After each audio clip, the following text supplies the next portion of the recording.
अस्सलाम वालेकुम, welcome to my channel name point TV. Rafia नाम का शुमार लड़कियों के नामों में होता है। राफिया नाम की इब्तदाई तारीख अरबी ज़बान से निकलती है। राफिया नाम के अफराद के लिए लकी नंबर 5 माना जाता है। राफिया नाम का मतलब बुलंद करने वाली, ऊंचा करने वाली, उठाने वाली है। राफिया नाम के अफराद के लिए के मुआफ़िक और फ़ायदा मंद नंबरों में 5 और 9 शामिल हैं।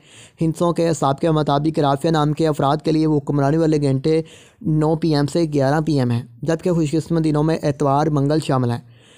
राफिया नाम के खुशकिस्मत दिनों में शामिल है। राफिया के हकम सियारों में प्लूटो शामिल है। खुशकिस्मती वाली दातों में हिंसों के हिसाब से तांबा शामिल है। राफिया नाम के अफराद के लिए मुआफ़िक रंगों में सुर्ख, नीलमा, हल्का सब्ज़ शामिल है। राफिया नाम के अफराद के लिए मुआफ़िक पत्थरों में पुखराज शामिल है, जबकि मुतमादिल मुआफ़िक पत्थरों में गर्द, आसमा पत्थर, फिरोज़ी पत्थर, मरजान पत्थर शामिल है।